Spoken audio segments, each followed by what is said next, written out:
because I promised my daughter Cara that I would get home and we go to have lunch before she goes to New York City, because New York City reopens tomorrow. Today is day 99 of the COVID crisis, day 14 of the unrest after the murder of George Floyd. Two separate issues, and we're working on both, and we'll talk about both of them. On the reopening, tomorrow we're going to have a big day with the reopening of New York City. Also this week, we'll be taking up a reform agenda in the wake of the George Floyd murder. We'll talk about both. Let me speak about the reform agenda first. We had continued protests across the state last night. For the most part, they were peaceful. The protesters all across the state, all across the nation are basically saying the same thing. There's an anger, there's a frustration, there's a spirit of activism because people want change. And there should be change. And I said from day one that I figuratively stand with the protesters, and this is about making change and action. Remember, textbooks say politicians lead and the people follow. No, it is often the people who lead and the politicians who follow. A.J. Parkinson, more wisdom from A.J. Parkinson. Frederick Douglass, if there is no struggle, there is no progress. And it's an opportunity for New York State to lead, and that's what we do. So we did it with marriage equality, with minimum wage, with gun safety, with free college tuition, and passing a reform agenda for criminal justice. 50A we've talked about, no chokeholds, the Attorney General's special prosecutor, hate crimes for false 9/11 reports. My opinion is the George Floyd reform agenda and what the protesters are trying to achieve. They should set the bar even higher, and they should be bolder, and they should demand federal reform. You want to change this country, that has to happen on the national level.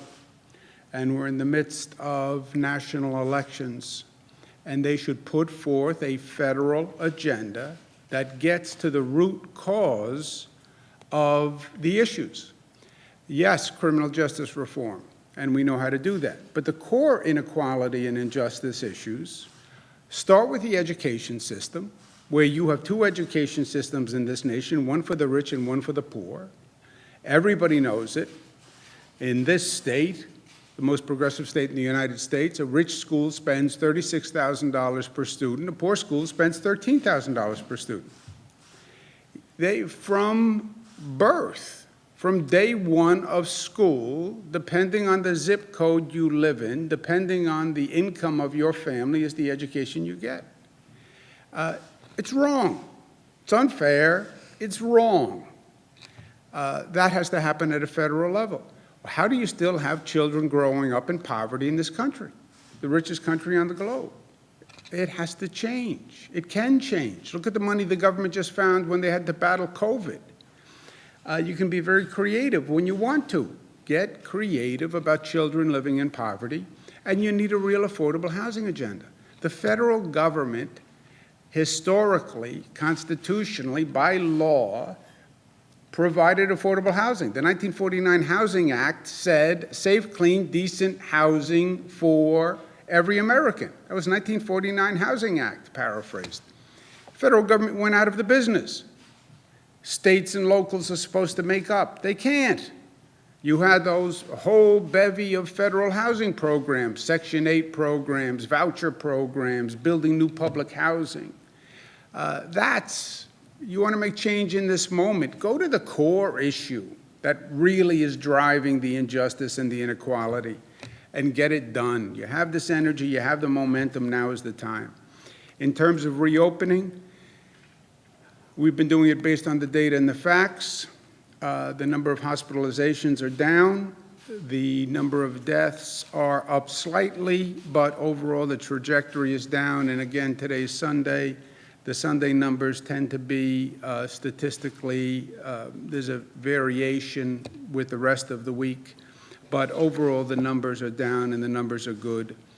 Number of lives lost continues to drop. We are now doing a tremendous number of tests. As I said, testing is the best mechanism to get a snapshot, right? Where are we today? You test today, and you find out where you are today, right? What is my weight today? You get on a scale, gives you a number. That's where you are today. We do more testing than any state in the United States. We do more testing than any country per capita on the globe. So we have the clearest definition of a snapshot. Yesterday, 60,000 tests performed in the state of New York, Saturday. 781 positive tests. Lowest since March 16th, okay, which is before we even closed down. About 1% positive. That's where we are today. That is very, very good news, okay? And we said the reopening is calibrated to the metrics and the data. If that's where we are, that's good news. It means the plan is working. It means we bent the curve, and on those numbers, we can advance the reopening. Hudson Valley is on track for phase 2 on Tuesday. Long Island is on track for phase 2 on Wednesday. We're going to allow socially distanced graduations outdoors with up to 150 people total beginning June 26th. That's when the schools start to graduate, high schools. And it gives us a couple of weeks between now and then. God forbid the number changes, but schools need to plan with the progress we've made so far, and if we continue this trajectory, we'll be able to do that. But again, we have a little time to see between now and then. In terms of New York City has met all the metrics. We are going to open New York City tomorrow for phase 1, period. That will happen. When we begin phase 1 in New York City, remembering New York City had the highest number of cases. New York City has the highest density. New York City has also been the location for the protests with the most number of people. We are concerned that those protests may have increased the spread of the virus. We're going to do 35,000 tests per day just in New York City. Snapshot, snapshot, snapshot. So we'll watch it on a daily basis to find out exactly what is happening. Remember, there was a lag on the infection rate, so if you were at a protest several days ago, probably wouldn't show up.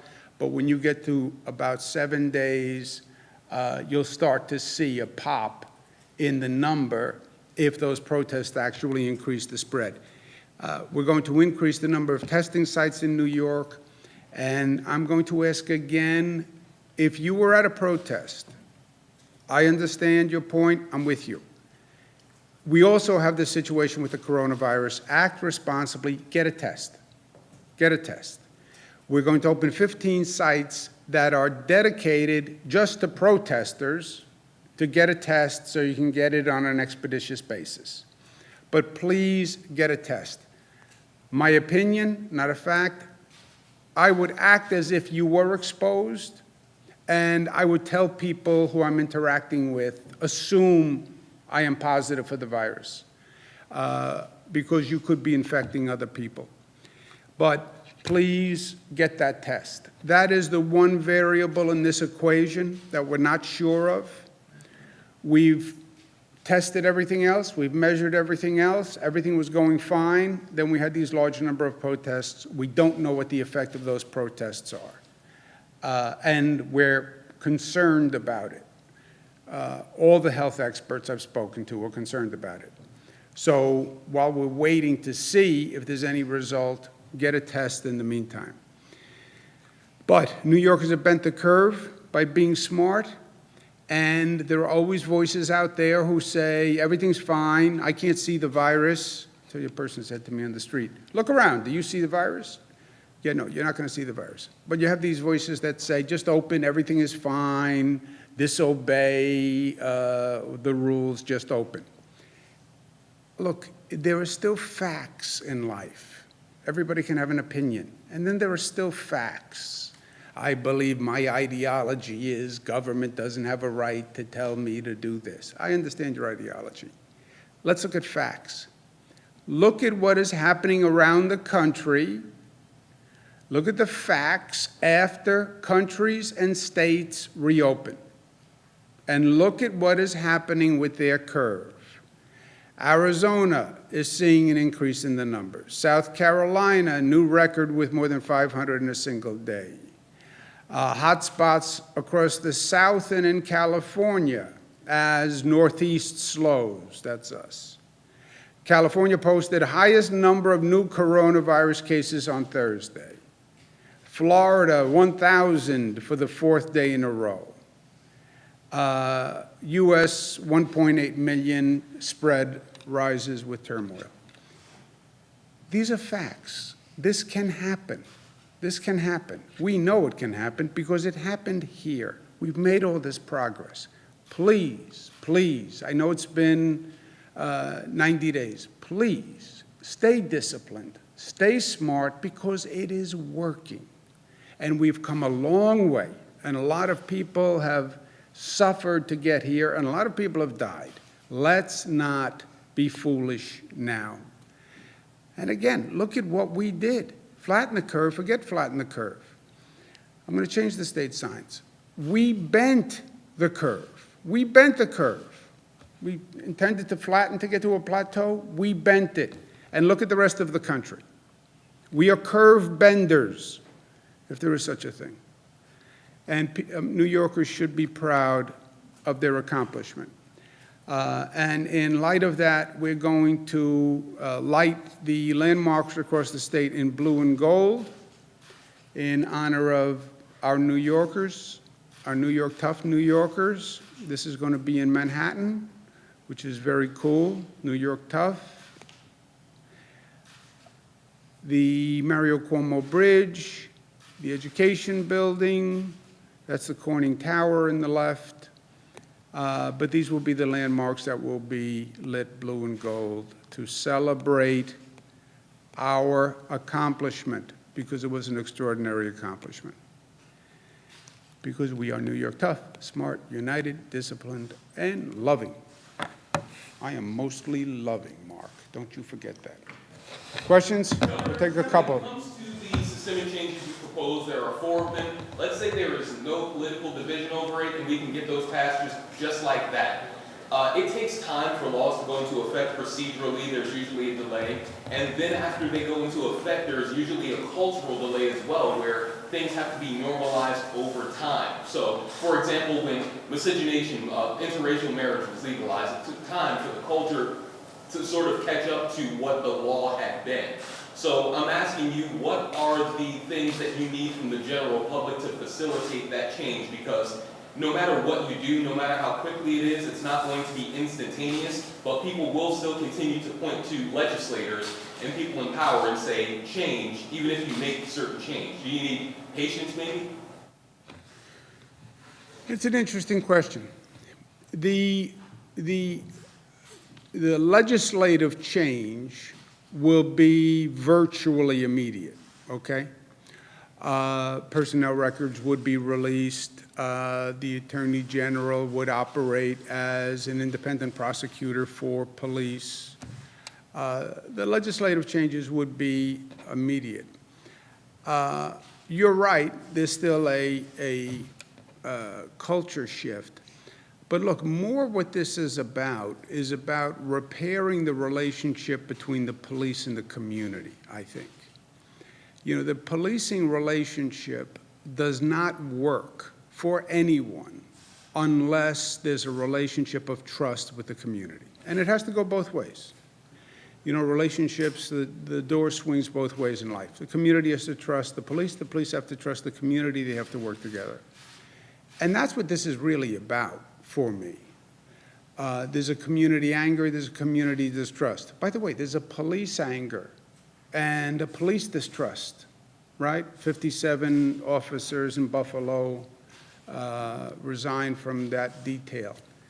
You have tensions on both sides. There's no doubt about that. We have to heal that. We have to restore that relationship. I believe the legislative changes will help on the community side.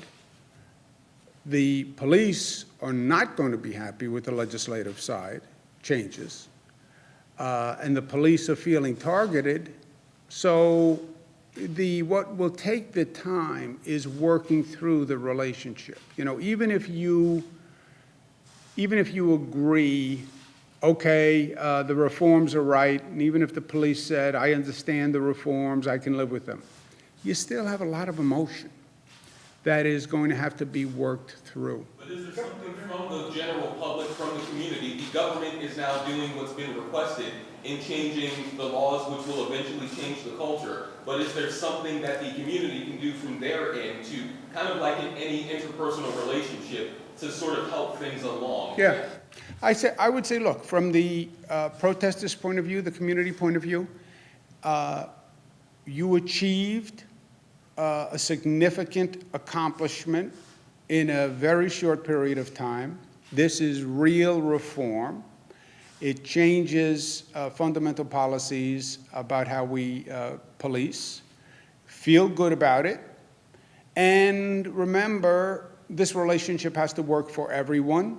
So let's take this moment, take a deep breath, put out our hand, right?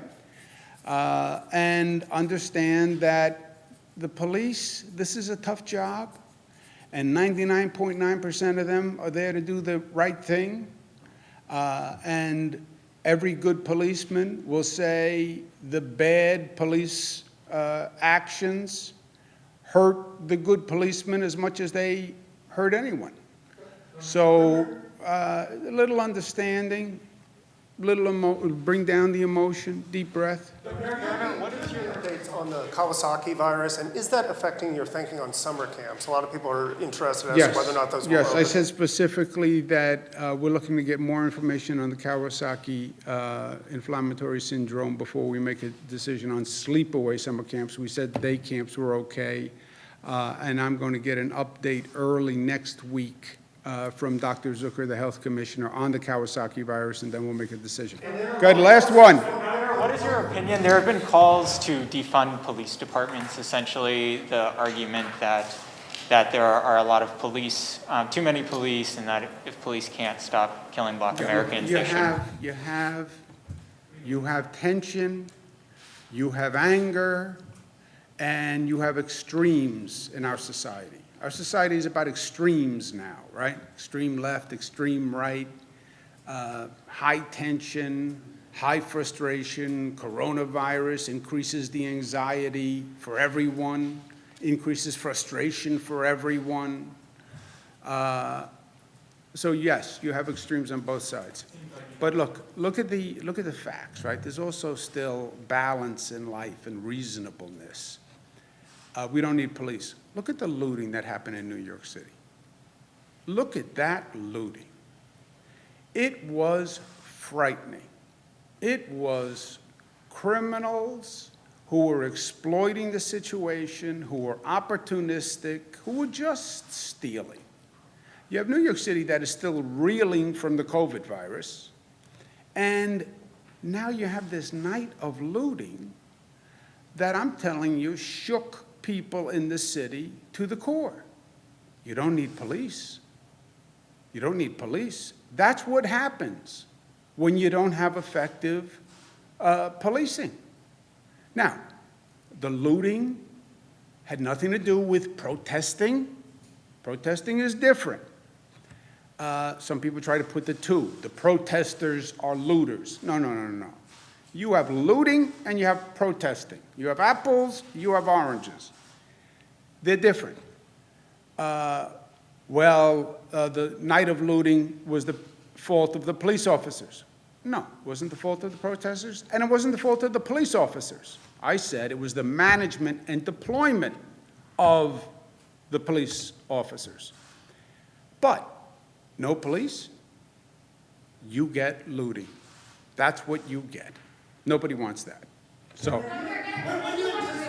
thank you. I'll see you tomorrow. I have to go to lunch. Yeah. I know.